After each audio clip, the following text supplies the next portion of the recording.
Hello everyone, this is your wellness space.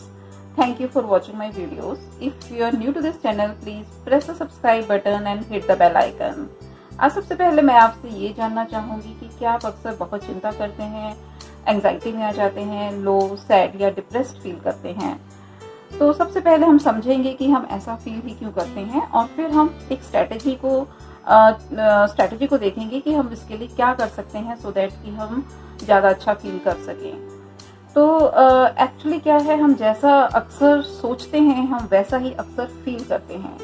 और अगर हम चाहते हैं कि हम ज़्यादा अच्छा खुश रहें, ज़्यादा अच्छा फील करें, खुश रहें, रिलैक्स्ड, इजी रहें और हम फ्री महसूस करें, तो उसके लिए सबसे पहले हमें अपनी थॉट्स को चेक करने की ज़रूरत है। क्या हमारे ही कुछ थॉट्स ऐसे तो नहीं हैं जो कि हमें खुश नहीं रहने देते, हम इजी नहीं रह पाते, हमेशा बेचैनी रहती है और एक लो फीलिंग रहती है, सैडनेस की फीलिंग रहती है। तो एक्चुअली होता क्या है कि हमारे ही कुछ एक ऐसे थॉट पैटर्न्स हैं जो कि बहुत इनअप्रोप्रिएट हैं और इनएक्यूरेट हैं। अगर हम इसको डिटेल में समझने की कोशिश करें तो जैसे कि अगर हमारी एक थॉट पैटर्न रहता है कि हम चीज़ों को ब्लैक एंड वाइट में देखते हैं कि या तो चीज़ बहुत या तो अच्छी है, नहीं अच्छी नहीं है तो फिर वो बुरी ही है, कि अगर हम टॉप पे नहीं हैं तो फिर हम फेलियर ही हैं, अगर हमारी लाइफ वंडरफुल नहीं है तो दैट मीन्स कि हमारी लाइफ बहुत टेरिबल है, हम बहुत अगर स्मार्ट नहीं हैं तो हम इसका मतलब है कि हम स्टूपिड हैं। तो इस तरीके से हम दो ऑप्शंस, दो कैटेगरीज में, दो एक्सट्रीम कैटेगरीज में हम अपने आप को, सिचुएशंस को या फिर लोगों को देखते हैं। तो ये सब थॉट पैटर्न्स कुछ इस तरीके से भी हो सकते हैं कि हम दूसरों के माइंड को रीड करने की कोशिश करते हैं। हमें लगता है कि हम अंडरस्टैंड कर रहे हैं कि दूसरा पर्सन क्या सोच रहा है, जिसमें कि हम उसे चेक भी नहीं करते और हम उसी के हिसाब से अपना एक्ट कर देते हैं। तो वो भी एक स्ट्रेस का रीज़न बन जाता है, हमारा लो फील करने का, एंग्जाइटी फील करने का एक रीज़न बन जाता है। ऐसे ही कुछ एक और बिहेवियर पैटर्न्स रहते हैं, जैसे कि हमारा कंक्लूजन्स पे जंप करना। लेट्स से कि आपने 2 बार कहीं इंटरव्यूज़ के लिए आप गए हैं और आपका सिलेक्शन नहीं हुआ और आपका एकदम से ये कंक्लूड कर लेना कि अब तो आपको जॉब मिलेगा ही नहीं। तो और क्या हो सकता है, जैसे कि हम बहुत बार शुड, हैव टू, इस टाइप की स्टेटमेंट्स को बहुत यूज़ करते हैं। This should be done, this should not be done, I have to do this. तो जब हमारी स्टेटमेंट्स में ये वर्ड्स बहुत ज़्यादा आने शुरू हो जाते हैं तो कहीं ना कहीं ये हमारे लिए एंग्जाइटी का रीज़न बन जाते हैं। और हम बहुत बार अपनी जो मिस्टेक्स होती हैं उनको हम बहुत ज़्यादा मैग्नीफाई करके देखते हैं और जो हमारे गुड पॉइंट्स होते हैं उनको हम बहुत ज़्यादा मिनिमाइज कर देते हैं। और बहुत बार हमारी थिंकिंग भी ऐसी हो जाती है कि हम फिल्टर कर देते हैं, मतलब कि कुछ चीज़ें, कुछ एक इवेंट है उसमें से हम सारी अच्छी चीज़ों को तो फिल्टर कर देंगे और सिर्फ एक नेगेटिव एस्पेक्ट को लेकर हम उस पर बहुत सोचते रहते हैं। और इसी तरीके से हम चीज़ों को कई बार बहुत ओवर जनरलाइज करते हैं। ज़्यादातर जब हमारी स्टेटमेंट्स में ऐसे वर्ड्स यूज़ होते हैं, ऑलवेज, नेवर, फॉरएवर, तो ये बहुत बार कॉन्फ्लिक्ट का रीज़न बन जाते हैं। अक्सर कपल्स में ऐसा देखने में आता है कि जब भी हमारा कभी किसी से के साथ कॉन्फ्लिक्ट हो जाता है तो हम ऐसे बोल देते हैं कि आप तो हमेशा ही ऐसे करते हो, आप ऐसा कभी नहीं करते। तो जब ये स्टेटमेंट्स हमारी यूज़ होती हैं तो कहीं ना कहीं कॉन्फ्लिक्ट का रीज़न बनती हैं और आपका लो, सैड या डिप्रेस्ड होने का, फील करने का कारण बन जाती हैं। तो ये जो हमारे बहुत सारे इसी तरीके के थॉट पैटर्न्स होते हैं जो कि हमें चेक करने की ज़रूरत है और जिनके हमें देखने की ज़रूरत है कि क्या ये एक्चुअल में सही हैं या हमने ही अपनी थिंकिंग को डिस्टॉर्ट कर रखा है।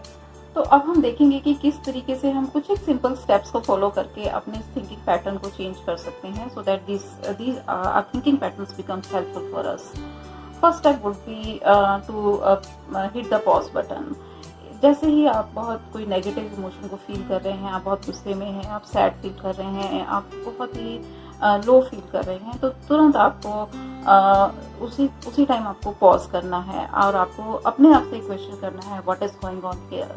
तो जैसे ही आप अपने आप से ये क्वेश्चन करेंगे तो आपकी एक उस थिंकिंग को एक तरीके से ब्रेक लग जाता है। और next step would be to find out the triggers. तो नेक्स्ट अब आपको ये फाइंड आउट करना है कि आपके ऐसा फील करने के पीछे क्या ट्रिगर्स हो सकते हैं। ये जो ट्रिगर्स हैं वो आपके एक्सटर्नल एनवायरनमेंट भी हो सकते हैं, जैसे कि हो सकता है आपको किसी ने कुछ सार्केस्टिक रिमार्क कर दिया है, किसी से आपका कुछ झगड़ा हो गया है, या फिर आपके इंटरनल एनवायरनमेंट भी हो सकते हैं, जैसे कि आपको आपका एकदम से इस थॉट का पॉपअप हो जाना कि वो आप एक कोई इम्पोर्टेंट पॉइंट प्रेजेंटेशन में बताना ही भूल गए, या फिर किसी एक ब्रोकन रिलेशनशिप का आपकी मेमोरी में आ जाना। इस तरीके के जब हम क्वेश्चंस करेंगे अपने आप से हु, व्हाट, व्हेन, वेयर, तो आपको अपने ट्रिगर्स आसानी से मिल जाएंगे। तो next step is to notice your automatic thought. जैसे ये जो ऑटोमेटिक थॉट्स होती हैं ये हमारी इनिशियल इंटरप्रिटेशन होती हैं फॉर द सिचुएशन। बहुत स्पॉन्टेनियस होती हैं, हम इन्हें इनिशिएट नहीं करते और बहुत ही हम वेगली अवेयर होते हैं इनके बारे में, बट यहाँ हमें उन थॉट्स को, ऑटोमेटिक थॉट्स को कैच करना है। जैसे कि अगर हम एक सिचुएशन लेते हैं, अगर आपके पास आपकी संडे इवनिंग को आपके बॉस का मेल आता है कि मॉर्निंग में आकर आप सबसे पहले मुझे मिलो, तो आपके मन में ये थॉट का आ जाना कि I know he is going to fire me, या फिर ये थॉट का आ जाना कि ओ कहीं मैंने कुछ प्रेजेंटेशन में मिस्टेक तो नहीं कर दी, जिससे कि सर बहुत नाराज़ हैं। तो इस तरीके से जब हम ये थॉट्स क्रिएट करते हैं, ये हमारी इनिशियल इंटरप्रिटेशन हो सकती है सिचुएशन की। तो these are are automatic thoughts. Now next step would be to identify the emotions and emotional reaction क्या है हमारा, and उसकी intensity क्या है। जैसे कि अगर हम वरी में आ गए हैं, हम बहुत चिंता कर रहे हैं, या हम बहुत सैड फील कर रहे हैं, और इसकी फिर हमें इंटेंसिटी 1 to 10 के स्केल पर मार्क करनी है कि कितनी इंटेंसिटी है इन फीलिंग्स की आपकी। तो next step is to generate alternative thought. अब हमें इस सिचुएशन में हमने देखा कि जब हम ये वाली थॉट्स क्रिएट करते हैं कि वो हमसे कुछ मिस्टेक हो गई है, या फिर मुझे पता है कि सर मुझे फायर कर देंगे, तो जब हमने ये वाली थॉट्स क्रिएट करी तो ऑब्वियसली हमें बहुत एंग्जाइटी फील होगी, हमें लो फील होगा। तो अब हमें क्या जरूरत है, हमारे पास इन चीज़ों के लिए कोई एविडेंस नहीं है, बट स्टिल हम ये ऐसी थॉट्स क्रिएट करते हैं। तो अब हमें एक मोर हेल्पफुल थॉट क्रिएट करने की जरूरत है कि हो सकता है सर कि कुछ अर्जेंट कोई प्रोजेक्ट आ गया है जिसे डिस्कस करने के लिए मुझे अर्ली मॉर्निंग बुलाया है। तो जब हम ये ऐसे वाली थॉट्स क्रिएट करते हैं तो इसी तरीके से हमारी एक मेंटल फ्लेक्सिबिलिटी डेवलप होती है, हम ऑल्टरनेटिव थॉट्स को जनरेट करना शुरू कर देते हैं instead of those unhelpful automatic thoughts. तो next step would be to rerate your intensity of emotions. जब भी हम न्यू थॉट्स को क्रिएट करते हैं तो हमारी जो इमोशंस की जो इंटेंसिटी होती है वो बहुत ज़्यादा चांसेस हैं कि वो बहुत कम हो जाएगी। आप उतना ज़्यादा जो पहले फील कर रहे थे, उतना ज़्यादा सैड या लो फील कर रहे थे, आप बेटर फील करना शुरू कर देंगे।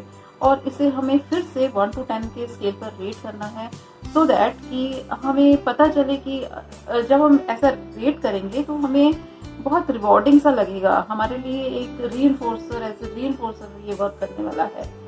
कॉग्निटिव रिस्ट्रक्चरिंग के इस प्रोसेस को आप कंसिस्टेंटली फॉलो करें and don't do it in your head, do it on paper and pencil, तभी ये ज़्यादा आपको हेल्प करेगा। और अगर आपको ये वीडियो अच्छा लगा हो तो ज़रूर शेयर करें एंड थैंक यू।